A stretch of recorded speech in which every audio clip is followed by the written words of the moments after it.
way that if they can't go into the field on the roads, then of course through these webinars, we can do our bit of good work, and we can obviously benefit the society through these various kinds of webinars. I understand that this is 61st webinar of Abha Foundation, and that is a really commendable job that in these 61 webinars, you have spread an awareness about various kinds of our day-to-day difficulties, problems, and of course the issues which everybody of the society people are facing during these times. So I would really thank you, all of you, and especially Mr. G.P. Tiwari, who is chairman of Abha Foundation, who is really doing a great job. And I had a chance to talk to him personally today itself, and I could know about what all wonderful things he is doing during these days. So I'm really happy to join him as well through this webinar. And of course, we'll be doing much more better things for our society in coming period during this coming time. And of course, after the pandemic is over, we'll be doing something great on the field also, on the roads also, for the betterment of our society. So I would like to give a brief introduction of myself, although Madam Beenu Thomas has already elaborated a lot about myself. I'm a practicing advocate in Delhi High Court and Supreme Court of India into litigation, and basically I'm a corporate expert, finance expert, and banking, finance, and real estate expert. And I had a lot of chance to interact with people in the corporate world. Therefore, because I get to interact with people, so I could know about the basic problem that women are facing in the corporate world, because in any case, the ratio of men versus women is much, much higher. And still, although our society is progressing a lot, but the ratio is, the gap is too big, and women do face some problems which are typically personalized to women, and they have to face those problems. So I thought of working toward something in this sector as well. And because we already have a law on this prevention of sexual harassment of women, so I thought of entering myself into this field as well, apart from being a corporate and a finance expert. And I started working for the prevention of sexual harassment for women through my foundation also, that is Vikalpik Samadhan Foundation, which is working for the upliftment, specifically for upliftment of women and their self-empowerment. And of course, in the capacity of being a lawyer, I started working for the prevention of sexual harassment of women in the corporate sector. I'm already working for many corporates like Harley Davidson. I'm their external member. I'm working for small housing finance companies and banks and NBFCs also, and I'm their external member as well in their POSH committee, so that I can do whatever my bit is there towards the upliftment of women and their safeguard as a workforce. So coming back to our topic, today's topic is about 50% population of this planet. Yes, we are 50%, but we don't get that 50% when coming to our workforce and to the corporate world. Although as per estimate, by next decade, the ratio of workforce of women workforce in the corporate world and of course in other fields will be about 1 billion. So we have to safeguard the interests of these 1 billion women workforce as well, so that we can contribute better towards the upliftment of the society and growth of the society as a whole. I would be presenting so that the brief points are there in my presentation, so that you can see all the brief points. I would be explaining those brief points. Whosoever wants to has any query in regard to those points, you can ask at the end of each topic. I would be asking you. You can ask either in Hindi or in English, whatever language is comfortable to you, so that you don't face any doubt about that particular topic.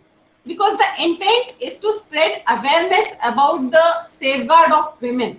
We are not presenting any legal topic, one thing. We are not presenting any paper. We are specifically spreading awareness about safeguard of women. So you must understand each and everything, at least in brief, and you can always ask me with your comfort in your language. So I would be starting my presentation first so that the brief points are there in that presentation.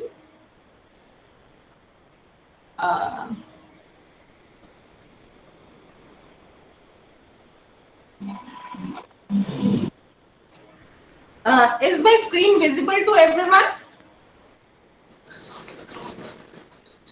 Can somebody tell me, please? Yes, yes, yes. Right. Thank you so much. So coming back to our topic, that is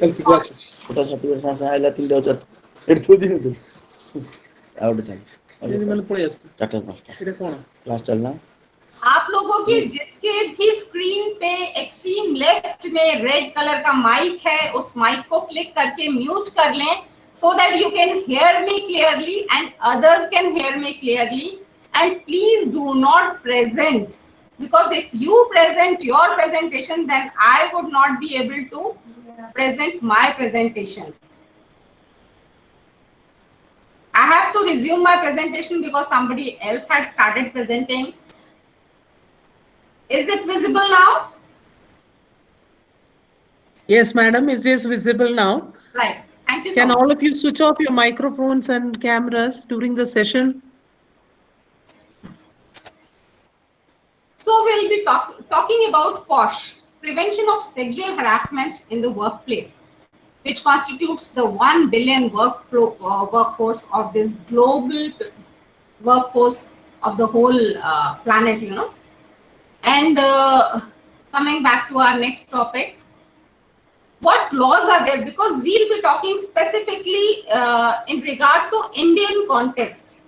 I'm not talking about the global context of sexual harassment, because most of the people in this webinar are from India. So we'll be talking in Indian context. In India, the concept of sexual harassment at workplace was brought into force in 1997 with the landmark judgment of Honorable Supreme Court, that is Vishakha versus State of Rajasthan. And this was a path-breaking judgment delivered with the objective of creating an enabling and safe environment for women workers at workplace for the rapidly increasing workforce. So the first law, in fact, the first guideline which came into being was in 1997 by Honorable Supreme Court of India. And at this juncture, to the total dismay of Honorable Apex Court, it was found that there did not exist any law in regard to safeguard of women workforce. And that was really astonishing and surprising for everybody. So thinking about the urgency of the matter, because a lot of women were already working till 1997 and they were going to offices and there was no law for their protection.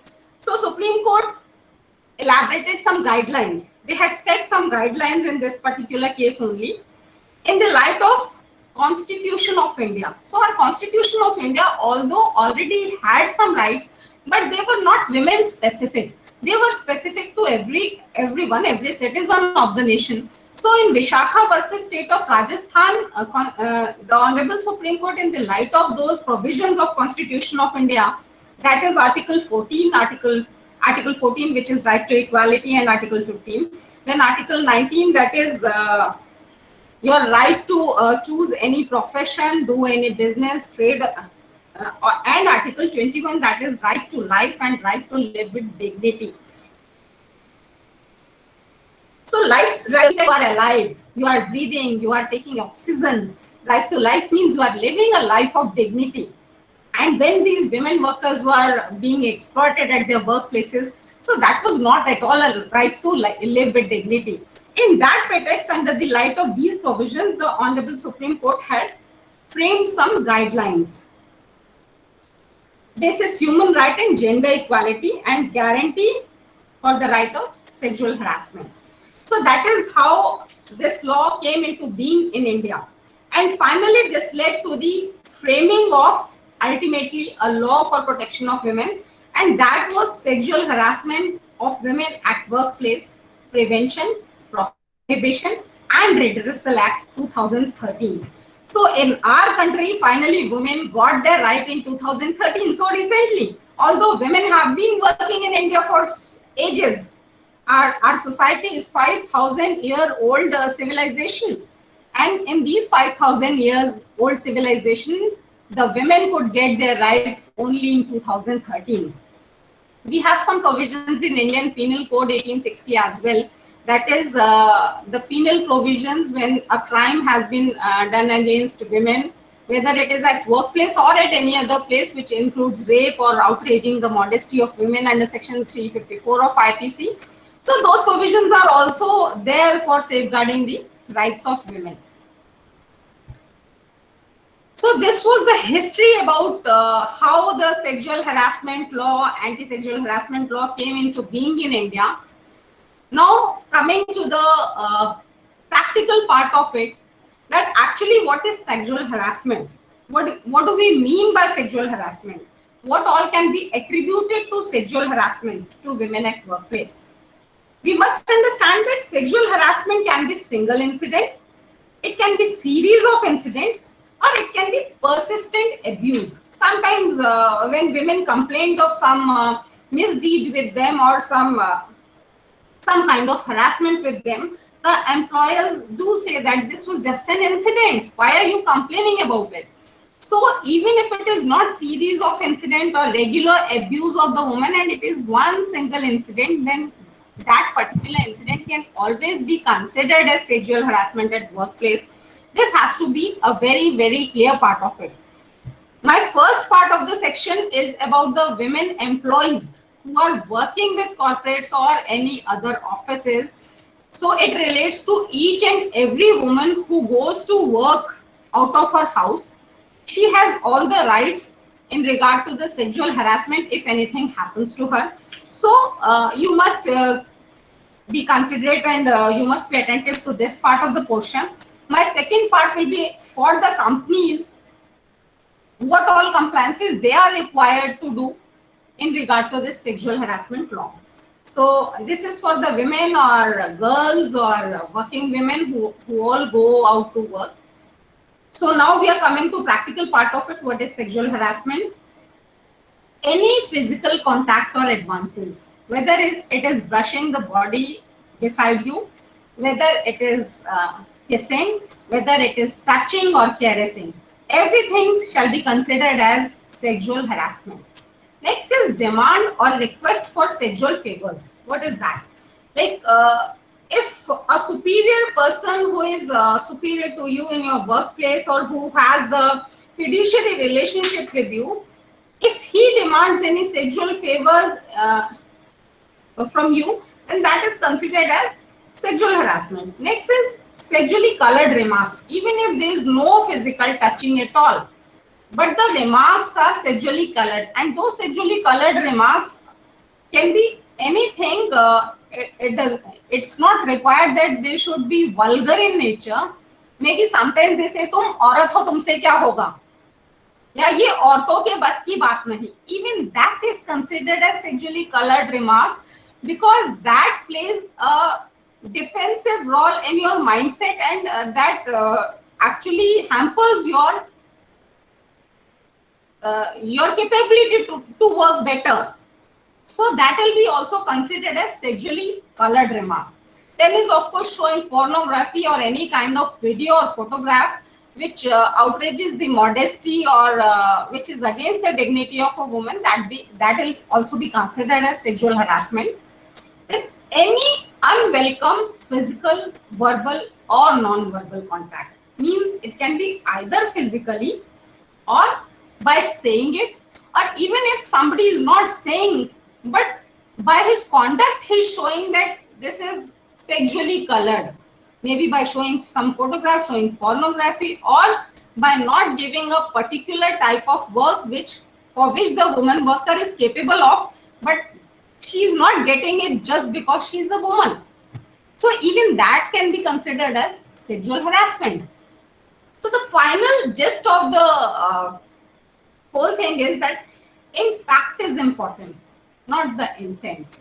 maybe I'm doing something with a good intent कि अरे ये औरत है, इसको दिक्कत होगी, इसको ये वाला हम वर्क प्रोफाइल देते ही नहीं है.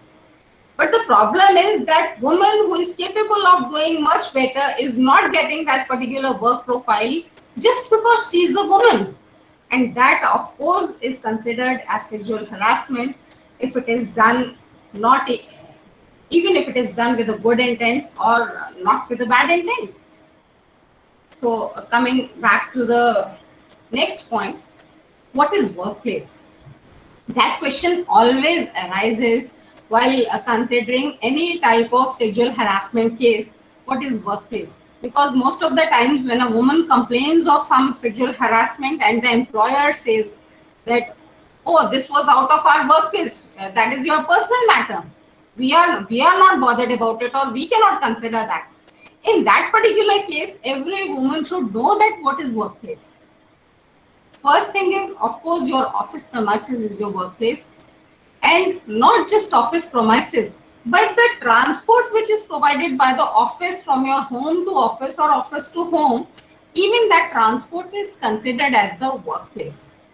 Then, if you go to some company guest houses for official work, you have to stay there, suppose, or even if a hotel stay which is not a company guest house, which is not a company hotel, but the hotel stays during your official travel, then it will be considered as your workplace. If something misdeed happens to you, some harassment is being done to you in a hotel stay during official travel, that will be considered as harassment, and that should be considered as harassment by the company, and the company is liable to prosecute in that case and pay compensation to the woman worker.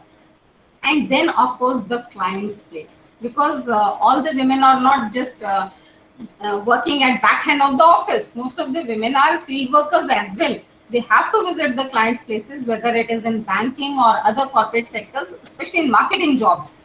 The women have to visit the client's place, and if they are visiting a client's place and some unwelcome conduct is being addressed to them, that will be considered as the workplace, and it has to be dealt in the same way as if the thing had happened in their office premises. So this was what is workplace, who all are included. That is very, very specific, ladies, because most of the time what happens is that if a woman is there and she complains about some harassment to her, then she's being told that, oh, you are just a daily wager, or you are not on our permanent rolls, so you cannot be included for compensation or even for the inquiry. So in this particular case, everyone should know that who all can be included in this sexual harassment case, or who all can be considered as the employee. So it can be full-time employees, it can be temporary workers, it can be even contractual workers, or the like employees of the contractors who are working in the premises of the company. So even they are included as the employees. Then, of course, daily wages, who come for some specific work, who do the work, who take the wage and go back, who are not even on contract, even they will be considered under this law. Then, of course, the trainees and interns who visit the particular organization only for a day or two or a month, they will be considered under this law. Then client representatives. If any representative of the organization's client visit your office premises and they are being mishandled over here, then they have all the right to complain and get the compensation under this law. Then, of course, client representatives also includes the vendor representatives and the volunteers as well, who are with or without remuneration working with the organization. Because sometimes the employer say that, okay, we are not paying you anything, you are just a volunteer, you are coming by your own will, so we are not responsible for your safety. No, the organization has to be responsible for the safety of each and every woman who works for the organization with remuneration or without remuneration. And this includes even the housekeeping staff, जो झाड़ू पोछा वाले हो गए, जो काम के लिए और दूसरे हो गए, everybody is included in this particular law. that the safety of these women workers is the responsibility of the company, of the organization. I'm just giving you some examples of what is sexual harassment and what all can be termed as sexual harassment. That is talking कि कोई आपका पीछा कर रहा है, somebody is messaging you day and night, every time, whenever you are not even there in the office premises. So that can be considered as sexual harassment. Even staring continuously, कोई आपको लगातार अगर घूरता रहता है, even that will be considered as sexual harassment. Then of course the obscene gestures or showing sexually suggestive signs, objects or pictures will be considered as sexual harassment. Women, please understand that whatever act of any person which hits your brain, which hits your mental calmness, mental peace, will be considered as sexual harassment, because that is being done to you because you are a woman. Whether it is a dirty joke or just touching, petting, caressing, kissing, rubbing against the body. Sometimes what people do is they block your way, or they just corner you. They don't do anything. But even that will be considered as sexual harassment. Howling, making kissing sounds, सीटी बजाना.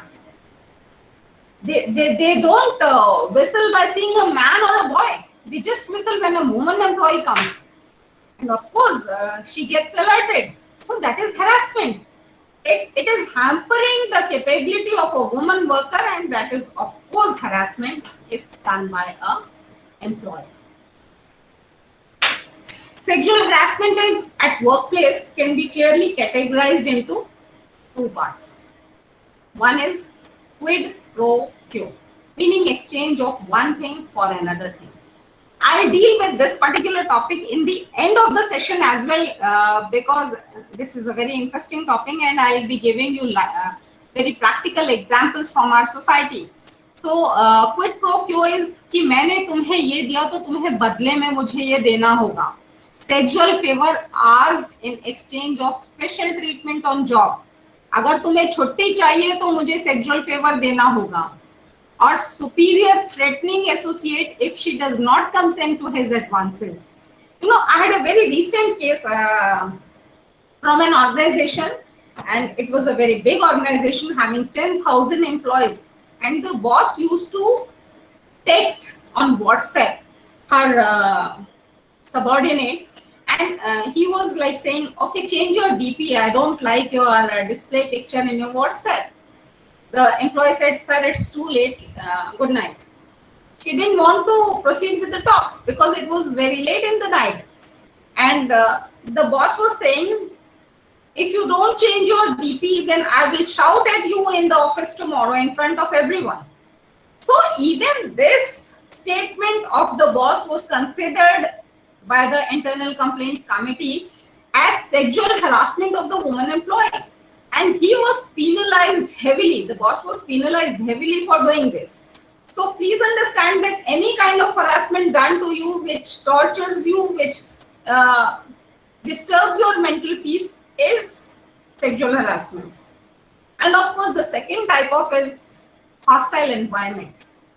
Like everybody is gone from the office and the woman employee is made to sit till late at night in office to do the work. Even that is considered as sexual harassment. Or most of the work is being deployed to the woman employee, knowing well that she alone cannot do it, and others are not being deployed with same kind of work, that much of work. So even that can be considered as sexual harassment. So these are some examples of sexual harassment. This was to make you aware that wherever you feel uneasy, uncomfortable, where your peace of mind is being disturbed, you can always raise an issue of sexual harassment, and you can always put a complaint before your ICC, Internal Complaints Committee, so that you are safe in your office environment. Because ladies, ultimately it's you who has to raise the voice. If you don't raise the voice, nobody would even come to know that you are being harassed.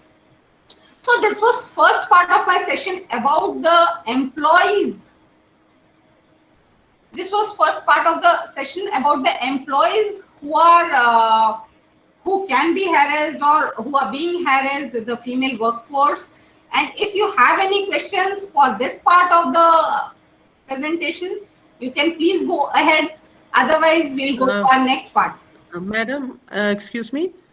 Can we have a full screen and then can we resume once again, because there were others who had presented this, had done the presenting during the session, so the recording could not be done properly. So should I start from the beginning?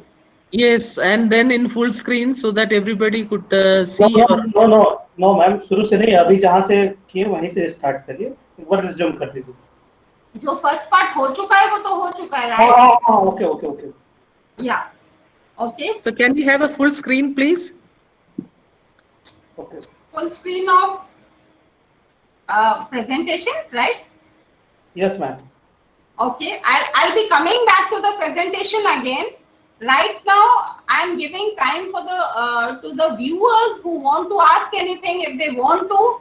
For the first part of my presentation, that was in regard to the women employees, about their rights at their workplace. If they feel that they are being harassed and they didn't even know that they are being harassed, so they can ask the question if they have any query in regard to first part of it.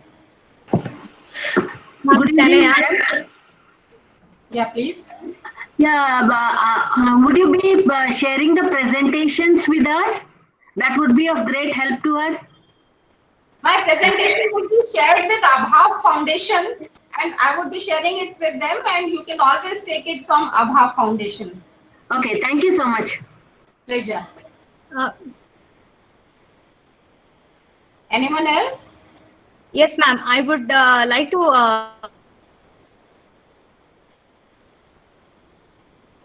Yes, Gayatri. Actually,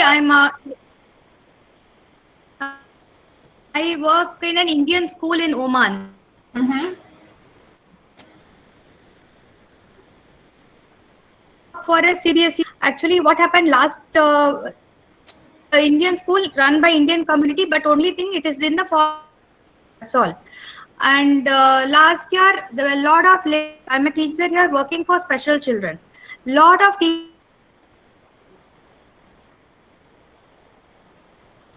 It has been a severe torture here for the Indian community. Ma'am actual में आपकी network Ma'am, I- voice clear नहीं आ पा रही है.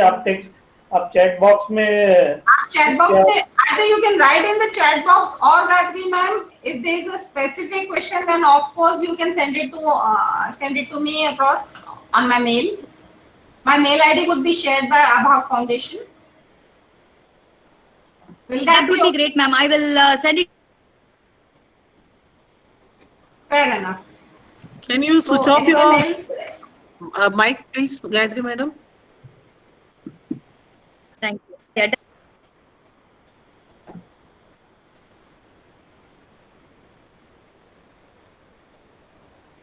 So I'm coming back to my presentation, second part of the presentation, which is for the companies, what all compliances they are required to do for this POSH committee.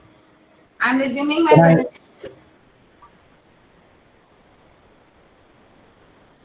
Binu ma'am, is Right. my screen visible? Amit Merchant ji, last में question answer का session एक अलग से होगा, उसमें question answer लेंगे. अभी मैं ओके. आपने सेशन खत्म करिए and then we'll have the questionnaire session at the end. Right. Is my screen visible to everyone? Full screen? Yes, No, yes. No ma'am, F5 press करिए ma'am. F5 What? F5? Function 5. 5. Done. Now okay. अब हो गया. I'm okay. Yes So, यस. let me come back to the part. Right. So now I am coming back to the second part of my presentation.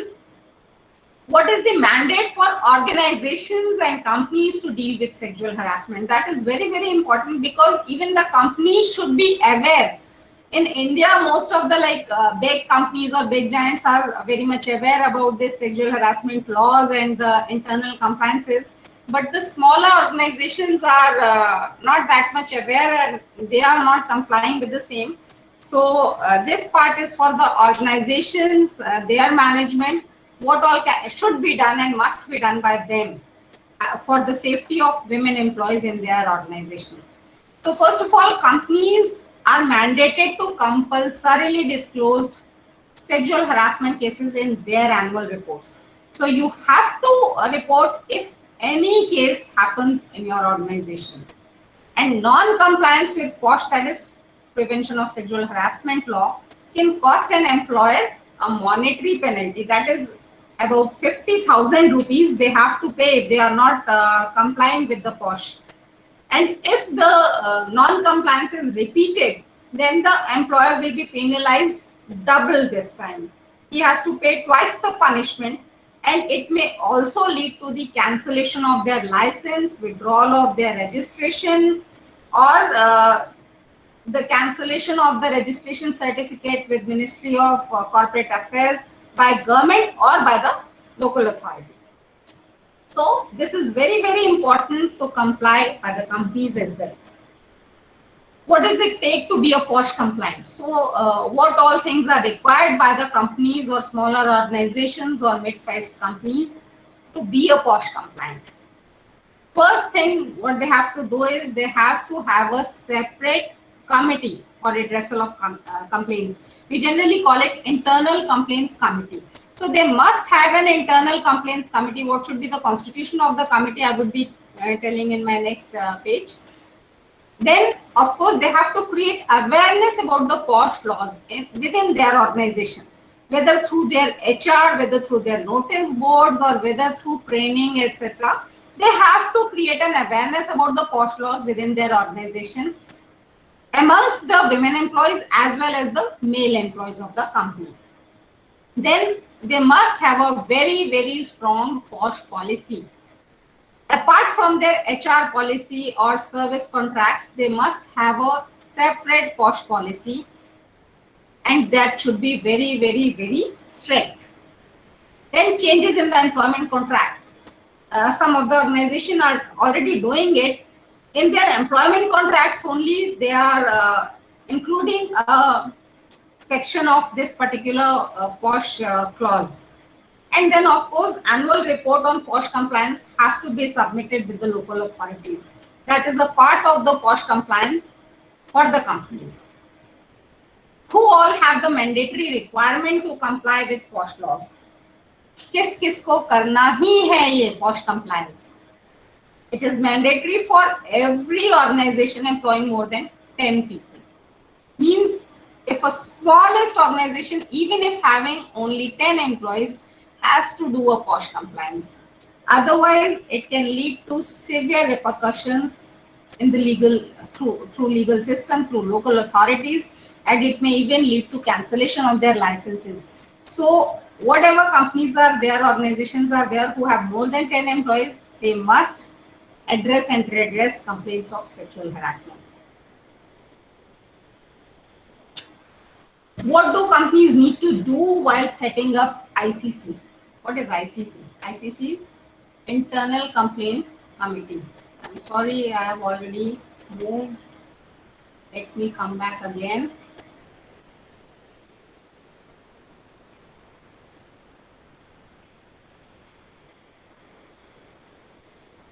What is ICC? Internal Complaints Committee.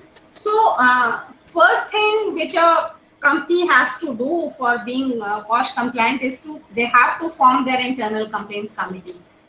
It should have at least 5 members. One is presiding officer, which is generally the senior woman employee of the organization.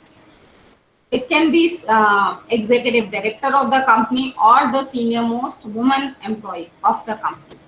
Then they must have 2 members, which can be either employees of the company or they can be outsiders also, but they should be committed to the cause of women with experience in social work and legal knowledge. They must have the legal knowledge. Generally, what companies, they can deploy their risk head or legal head or company secretary as other members of the committee. and there has to have one at least one external member. There are 5 members, there can be 3 external members, 2 external members, but at least one external member is a must. And that external member should be from an NGO, from some women's organization, should be familiar with the issues relating to sexual harassment, should have a legal knowledge, should be a woman preferably. So that is about the constitution of ICC, that is Internal Complaints Committee. I generally get questions how receptive are corporate enterprises in setting up ICC and how they are doing it. I already told you that the corporate sector is there and they are doing it well. They are complying with the laws of POSH, but the smaller organizations need to be more aware and vigilant about it. And they must consider the implications against them if it is not there. So I again advise and warn the smaller and mid-sized organizations to please comply with ICC, otherwise it may lead to serious implications against them. So what do companies need while setting up ICC? So if based on my advice, please switch off your audio while I am presenting.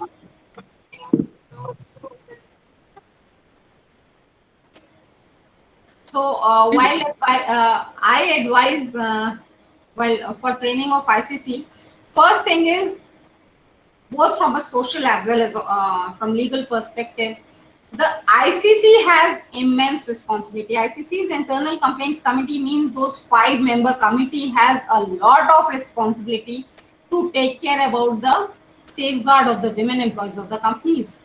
So there must be one training at least in an year for the ICC members and management of the company. It should be must.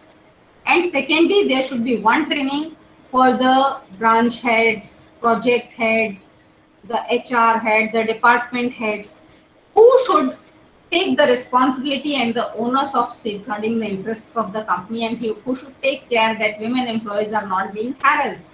So there must be at least 2 trainings in the organization, one for the ICC members and the senior management, and secondly for the branch heads and department heads who are in connection with the women employees on day-to-day basis. Then the guidelines for sensitivity, generally people ask me, so how sensitive the ICC should be in regard to these kind of cases, these kind of sexual harassment cases. So ICC members should be taught about the principles of natural justice, and that is a legal mechanism which should be which should not be biased. They should not be pre-judgmental. They should not already start judging one person or the other. Maybe sometimes the complaints are false and malicious. Even for those false and malicious complaints, there is provision in the law of sexual harassment. And you have to take care that while safeguarding the rights of a woman employee, you don't suppress the male employee. That has to be considered, and for that you have to be very, very, very bias free. Otherwise, if you have already made up your mind that if we have received a complaint against a male employee, means he is an accused and he is going to be convicted. No, you have to be very unbiased and give a chance of hearing, fair hearing to both the parties. And of course, for women employee, you should be very, very sensitive. You cannot ask her directly such questions in front of the committee members, in front of the accused even, which may embarrass the victim and that may lead to victim shaming. So you have to be considerate about that part of the complaint. Then what point can be compliant to be escalated and sent to the court? So this is the next part of the ICC. Once I receive a complaint, being the member of Internal Complaints Committee, and I suppose I find that the person against whom the complaint has been received is convicted, and actually it has been proved that he has done something. So at what level we should send the matter to the court, or the victim can take it to the court. So that is a very important part of it. First thing is, if it is a criminal complaint, if Indian Penal Code is involved, if it is directly outraging the modesty of the woman, it is rape or any other penal provision against the woman, some action has been done by some male employee, then of course it will go to the court of law, and FIR has to be registered, and ICC members are required to provide support. Not just ICC members, but the whole organization should support the victim in this particular case. This is your moral as well as legal duty. You have to do it. Then of course, local complaints committee have to be constituted by the government companies. Generally, the government companies are there who constitute their local complaints committee for all the companies constituting more than 10 employees. And after the inquiry is completed and the complainant feels that no, it was a biased inquiry, I have not been given justice, the justice has not been delivered to me. In that case, she can always go to the local court and she can appeal against this inquiry. The women complainants, the women workforce who feel that they have been harassed, this sexual harassment, and the internal complaints committee has not just done justice to them, they should be very, very clear that there is no appellate tribunal, appellate mechanism within the organization as per the law, in fact. So if you feel that the justice has not been delivered to you, then in that particular case, the courts are open to you and you can always approach the court of law for getting justice. What is the most basic step which should be taken by an organization to protect its women employees from harassment? So some of the companies do ask me कि basic सा बता दो ma'am, इतना कर ले बस हमारी compliance पूरी हो जाए. First of all, please don't do it for the sake of doing it. Do it considering that this is your moral and social responsibility to do it. After all, that women workforce is there, which is working day and night for growth of your company, for your organization. So you must be responsible to take care of her and protect her. So first thing you have to, the basic step you have to take is that there should be access to awareness resources within the organization. Means a woman should know that she is being supported. There is some mechanism within the organization that if she is harassed, if there is sexual harassment against her, then she'll be protected by the organization. And there is some mechanism where she can go and complain. And of course, for male employees also, there should be some awareness programs through which they should know that our organization is very strict against sexual harassment of women, and I must not do any such kind of act which may harass a woman co-worker. So these things should be there. There should be regular trainings. Of course, I've already said that there should be regular trainings of management and senior officials, project heads. Then of course, there can be awareness workshops which can be done at various branches or various, apart from the head office and corporate office, at various other offices of the organizations. The smaller actions which can be done is by putting up notices at each and every notice board of the organization. Then of course there should be very, very strict HR policy, and apart from that there should be a detailed sexual harassment policy of the particular organization where everyone should be clear that if I do this, then this action will be taken against me. So these are the basic things which must be done and executed by any organizations. And of course, because the ICC's internal complaints committee are doing really well, tremendously well within the organizations who already have it. And of course, I am advising the other organizations who are already not having internal complaints committee of this posh, they must already establish their ICC cell, internal posh cell, and form these ICCs for their betterment and for the betterment and protection of their women workforce. So somebody had asked me this question and I have made it a part of my presentation that what can judicial system learn from expedited process of ICC that is mandated to put an end to ordeal of maximum 90 days? Because in ICC, if any complaint is received, we have a mandate, we have a time frame that within 90 days we have to deliver justice.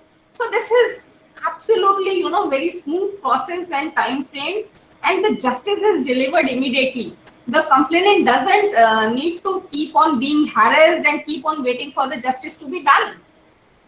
So in my experience, of course, the ICC is effective in completing inquiries in 90 days, and this time frame given to all parties give a clear picture to whether it is victim or the accused, that when they can expect a decision rather than a vague time frame what we follow in the courts. So it can increase the duress, and of course the courts can also follow this process by giving a specific time frame for all the justice to be delivered, because justice delayed is justice denied. And the last topic of the presentation, that is Me Too. You all must have heard of this frame Me Too. I think last year it was very much in news and media.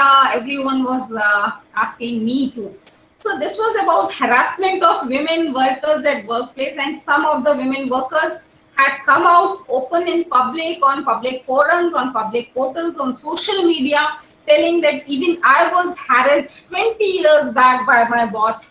Even I was harassed 10 years back by some of my co-worker or colleague in the office. So what is all this Me Too? People, please understand that whenever you are being harassed, please don't keep silent. Please don't stay silent, because your silence can hamper the rights of many other women workers. Once you speak about a culprit when you are being harassed, then of course he would be in no position to harass somebody else at some other point. But if you keep silent, then there are chances, there are innumerable chances that that perpetrator will be harassing some other women workers. So in Me Too, when very renowned women workforce came out in public and talked about the harassment being done to them 20 years back, I would again suggest, please don't keep silent for those long 20 years for other women to be harassed continuously. Speak it up. Stand up for your rights against those perpetrators. So that was my presentation. Now I invite all of you to ask questions if you have any. And if you have any questions, please post it in the chat box. I'll read it out. There is a question here by Amit Merchant. Is there a case where a woman has put a false blame on men for harassment? Usually during sales, when people are not able to meet their targets in such scenario, can a wrong blame be framed? Very true, Amit, and that is a very good question, in fact, because sometimes the male employees start feeling unsafe in their office environment when the women employees are more. And I have seen these things that male bosses do not complain about whatever, even if the women employee is not doing well, or if she's not meeting her targets. He is afraid to complain this to anybody, to the authorities, that she may not complain against him. I have seen such kind of cases, and there's a specific law in this Sexual Harassment Act 2013, Section 14, that there is a specific punishment for false and malicious complaint and false evidence.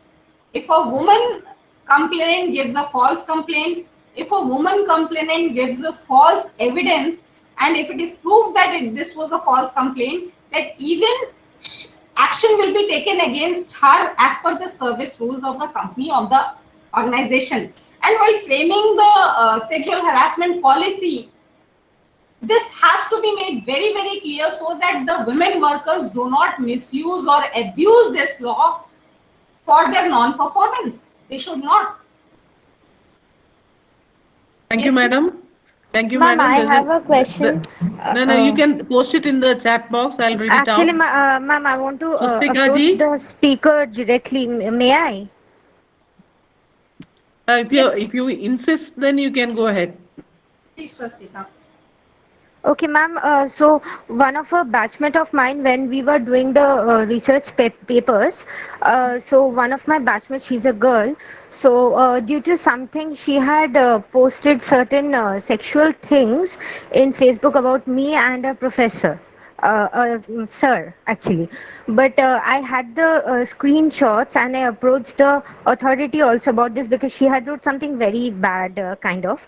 But the thing couldn't proceed because she said that she had not done it, and somehow others had supported her. So if these kind of things happen in future, can I go further in any sort of things just with a screenshot or something, that kind of a proof? Because I thought that to be a kind of harassment. Our cyber laws are very, very advanced these days.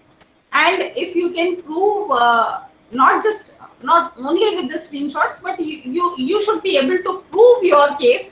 If you are able to prove that, yes, they had done this kind of sexual harassment to you or any other woman employee or worker or, of course, research associate, then justice will be delivered. And even if the organization does not do it, the courts of law are always open for you, and you can approach the court of law through cybercrime cell, through court, or through any other forum. And there are so many forums to help women that of course you will be delivered with justice.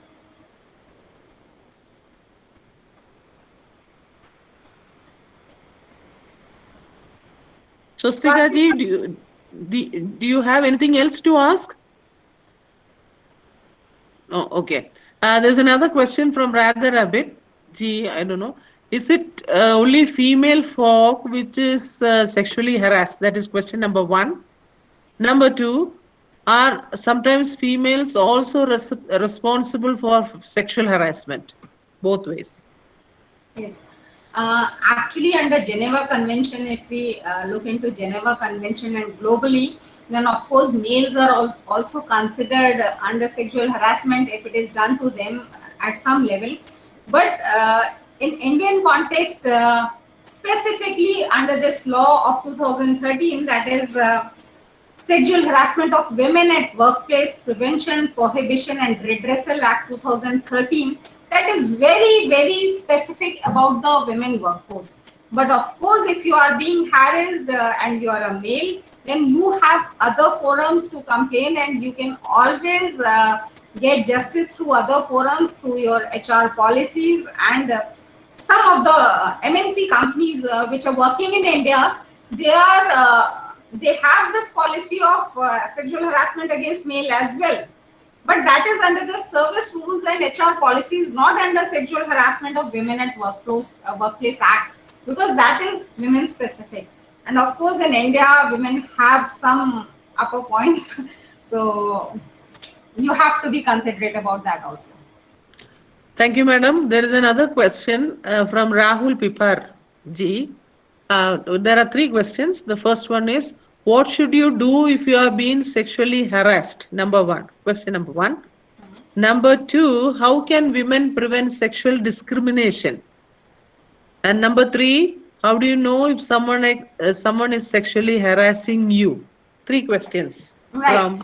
Rahul ji, first thing, how do you know that you are being sexually harassed or somebody is sexually harassing you? These are the 2 questions which are almost similar. So I have already although explained this in detail in my presentation, first part of the presentation, which was for women workforce only, that something is being done to you in the capacity of being women and not in the capacity of being an employee. Suppose अगर आप lady है, आपको ये कहे कि अरे ये female है इसलिए नहीं होगा, ये फीमेल है इसलिए नहीं मिलेगा, या फिर आप फीमेल है और उसकी वजह से आपको फिजिकली मेंटली टॉर्चर किया जा रहा है, that is specifically sexual harassment. But yes, if somebody is giving you office work in the capacity of being an employee, that cannot be considered as sexual harassment. One thing. Second part is how women can prevent sexual discrimination. Simple, if you know, if you are clear that you are being sexually harassed, then you must approach your HR. Because even if you are not aware that there is some internal complaints committee or sexual harassment policy in your company or organization, your HR must be knowing about it, your human resource department must be knowing about it. So first thing you have to do is approach your HR and ask them if you are having an ICC or not. If not, then of course the second mode is to approach through court of law. Thank you, madam. There's a question from Maithili Prakash. To whom the employees have to report the problem? Again, I've already answered to this query that you have to approach your HR, or if you are aware that there is some ICC internal complaints committee in your organization, then you can directly write a complaint to your ICC, and of course your name shall be kept secret by the ICC. That is their responsibility, and the only person who would be knowing about it is the accused, who would be given a notice from ICC directly about this. Thank you, madam. There's another question. There's a question from David Hijam. If nobody take action or punishment or careless for sexual harassment complaint, what should we do? The second modus operandi is to go to court of law, because if your organization is not listening to you, if there is no ICC, or if there is ICC and their action is biased, then you can always approach the court of law. And in that particular case, if your complaint is being considered as correct and valid, then the court can take action against the organization as well. Even the local bodies, local authorities can take action against the company if they don't have an ICC. They will be penalized, and sometimes even their license can be cancelled. So the organizations are generally very sensitive about the sexual harassment cases, and they don't do such things. But if they do, please go to court of law. Thank you, madam. There's a question here, Marilyn Gore. Many men out there, I don't know where he is, who are being harassed sexually in the workplace. So why aren't they speaking out? Yes, men should raise a voice, and I'm definitely standing with them that there should be specific law about the sexual harassment of men as well. Although there is not any specifically in our country as of now. Even women have got their right in 2013 only, very recent. So let's talk about men also, and they should have a law for them as well. Thank you, madam. There's a Ma'am, question. can you read my question? Looks like you've missed it. I put it on the chat box. Okay. But it has got cut. Actually, I couldn't put the full because I don't know why. Maybe a word limit. No, you can always put the question again. You can put the question again. Can I put it again, or shall I read it out? Gayatri ma'am, Oh, you can read it out. आप बोलिए, आपकी voice अभी ठीक आ रही है. Thank you, Ji. Thank you so much. Ma'am, I am a teacher in Indian school under CBSE curriculum in Muscat, Oman. There are 22 Indian schools run by Indian community. As per Supreme Court order, of course, all schools must also be POSH compliant. I'm also a POSH certified POSH trainer also, and because I'm a counselor here. And in these schools, many teachers are subjected to sexual harassment. Even children are subject to that, and the harassment is pretty bad, very bad, I should say. But when I approached the Indian, of course, Oman government, since the schools are in Oman, they said these are Indian-run schools, so you have to contact your government. So when I came and contacted here, they said no. When I contacted CBSE, they are telling they're all in a foreign land, we have no access. We are all Indians. I'm sorry to interrupt, Gayatri. Because these schools are affiliated by CBSE, you can always approach the legal cell and vigilance cell of CBSE. And I have known many cases from various schools which have been sent to CBSE to their vigilance cell, and they have been addressed by CBSE. Even the CBSE had sent inquiry committees to those schools, and thereafter they had formed these ICC cells. So please check it out with CBSE again, because I am very, very sure that CBSE does take action against those schools who don't have these compliances. Thank you, ma'am. But actually, all the parents, there were around 1,000 letters which we had sent to CBSE. The only reply all of us got is, this is a foreign, it is in foreign land. We have no control. We won't do it. No, but CBSE always has the power to cancel their affiliation with CBSE. Would you be helping me in on a personal? I mean, can I connect? Can I mail you and have it? Mail, and I'll get back to you in detail. Can you give me your mail ID, ma'am, or can I get it from Mr. Tiwari? My mail ID shall be given. That is pragya@gmail.com. Many thanks, ma'am. Thank you so much. There's a question from Amit Merchant. In a scenario where the organization is typing to save one of their top, trying to save one of their top executive who was involved in women harassment, can this lady knock doors of law? If yes, how much time does it take for the judgment to come?